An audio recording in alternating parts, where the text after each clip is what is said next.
Dear native village, poor yet dear to me, well pleased again thy smiling woods I see, thy hedgerows green beside the shady lane, that oft have screened me from the sun or rain.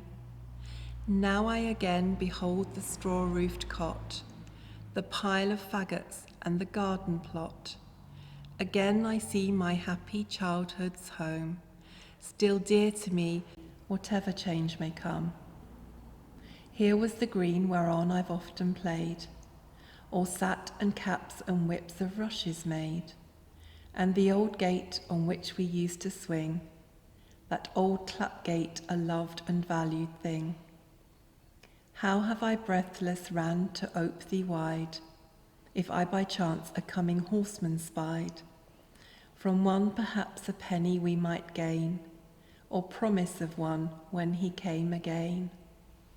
O years of innocence, how swift you've sped, O days of happiness forever fled.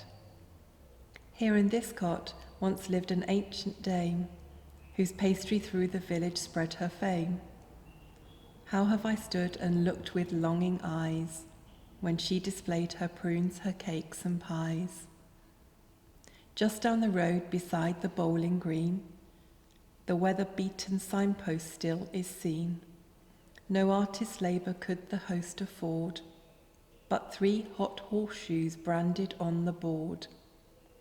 Here once a year at what was called the fair, though horse was never bought nor cow sold there, here met the village youths on pleasure bent, and the long hoarded halfpence freely spent.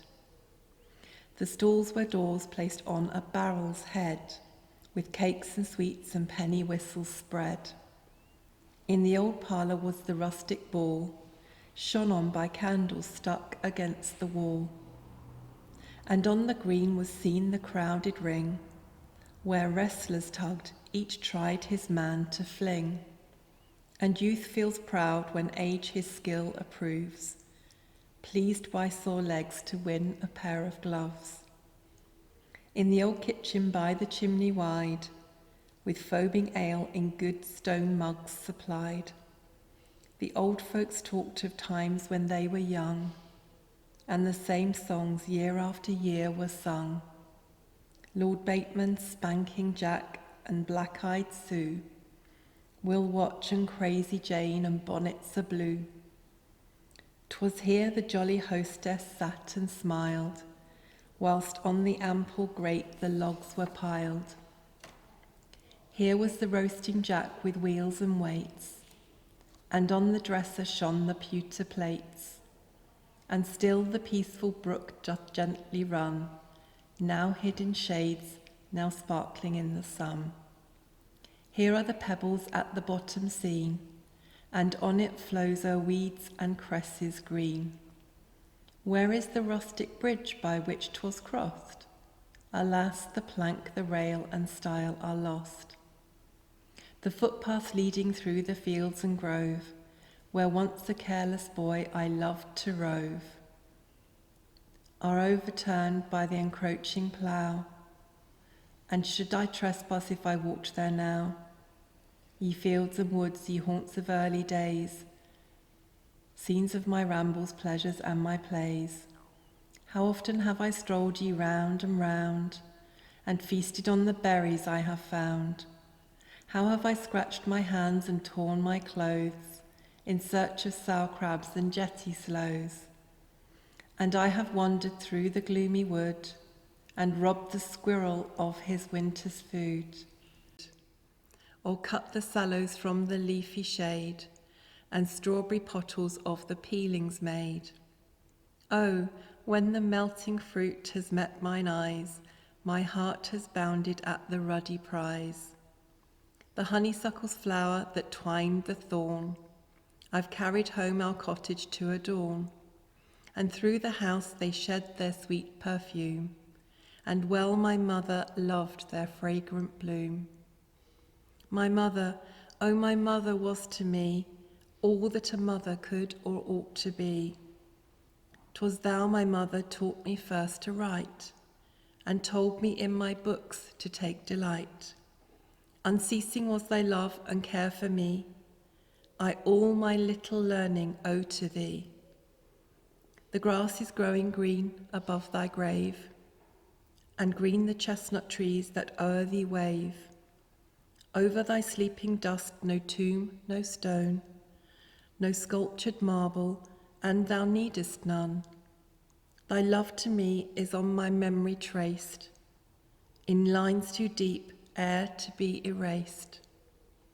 And should it be to me at last denied, to lay me down and slumber by thy side, yet do I hope to meet thee in the skies, where clouds and tempests never shall arise, but tears be wiped for ever from our eyes. Near yonder mansion, belted round by trees, stood the old farm, so famed for milk and cheese. And from the yard on summer's morn was seen the herd of lazy cows stroll o'er the green. And when the winter froze the waters over, how pleased was I to hear the horse pond bawl, and how many sliding on that pond were found, and many a fall and many a laugh went round.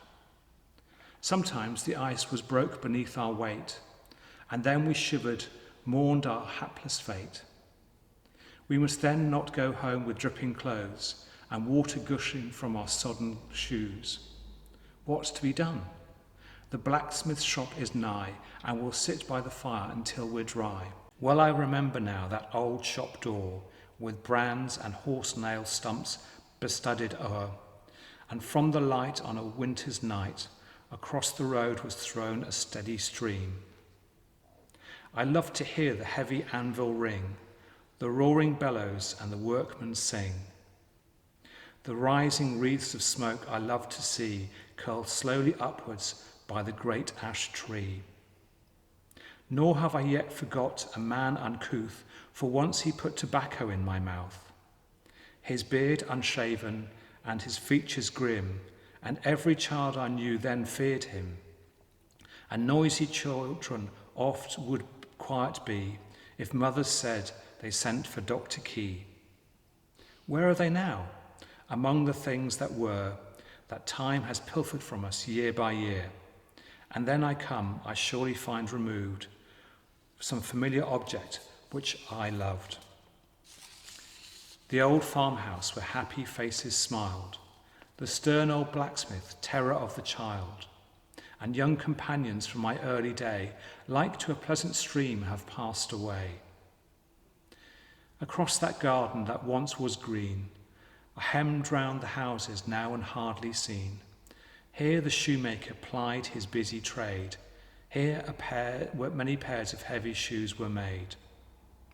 Late through his window gleamed his candle bright, then again before the morning's light. Here when the winter's nights were dark and cold, the ploughboys met and tales of mirth were told. All the news and scandal of the place was here discussed with comments on each case. Whose horses now looked well and whose looked bad, who was handy, who an awkward lad. This by the plough was skilled his bread to earn, and this was good for nothing but the barn. What girl had left her place and gone to town, and who in silks and satins had come down? She looked so fine and talked in such a strain that hardly her old friends knew her again. Oh, the old shop, I think I see it now, the same as it was near 30 years ago. The pots of blacking and horns of paste that boys who went to sleep were forced to taste. Oh, the mischievous tricks that here were played. Sometimes the pitch has on the seats been laid, and when they rose to go, how they would storm to find themselves stuck fast unto the form. Here was the cage in which the squirrel swung, and by its side the chattering magpie hung, and scores of ballads cleaved against the wall. I well remember, for I have read them all. But many a young and many a hoary head that once met here are numbered with the dead. Who is this the man that comes pace so slow, that seems beneath a weight of years to bow? Of all his companions he has none, He has outlived them and stands alone. And like the fruit that hangs beyond its time, while some fall green and some in mellow prime, though through the naked tree the tempests blow, still trembling clings unto the leafless bough. So man, though sorrow on his age attends, and death has taken one by one his friends, though health, youth, strength, and beauty all are past, still clings to life and hugs it to the last. How pleasant is the lane up to the mill, that leads to the small church below the hill. The banks on either side with hazels crowned, while creeping ivy clasps their roots around. The spotted fern leaves still are growing here, and fragrant odour speaks the violet near. Oft have I seen, slow moving down this lane, a sad procession, the dark funeral train, and hear the bell, first faintly on the ear, then louder and louder as we draw more near, and louder yet until we trod the ground where sleeps the dead in graves with briars bound. And one just opened, yawning to receive some friend beloved for whom those mourners grieve. I stood upon the heap of earth and stones, mixed with fragrance of long buried bones. And though these all lived once and stood where I now stand perhaps, and then I heaved a sigh, and weep to think of man thus made to mourn, then passed away, his very name unknown. And now farewell, man's low and last abode. My course is onward down the dusty road. Here is the meadow once the malting stood, and here the pathway through the fields and wood. And round this turning now the spot I've gained, where noble falcons long were fed and trained, with a bird with plumage bright and eye of fire, once the delight of Weston's worthy squire. Pleased have I stood and thought the sight quite grand, to see him pass with hawk upon his hand.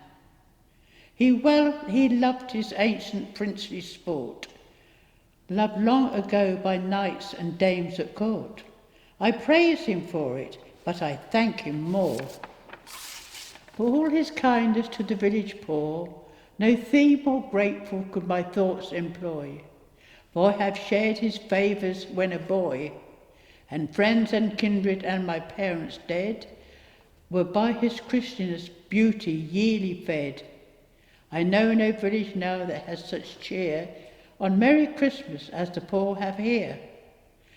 Here I have seen, and 'twas a charming sight, every house a coal fire burning bright, and I have asked and have been told by all, this is the bounteous gift of Squire Hall.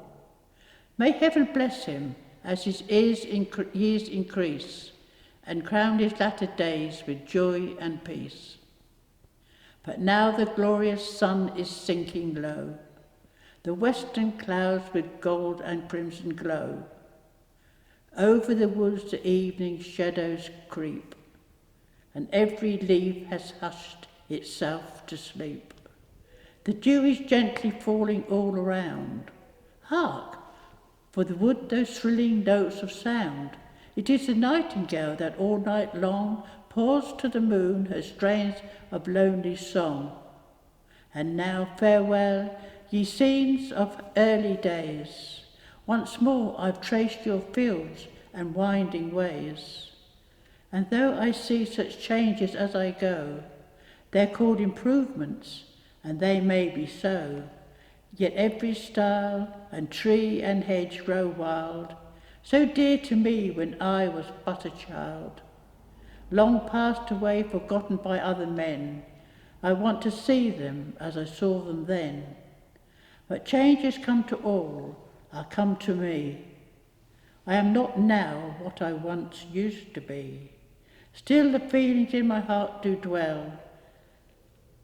Home of my happy childhood, fare thee well.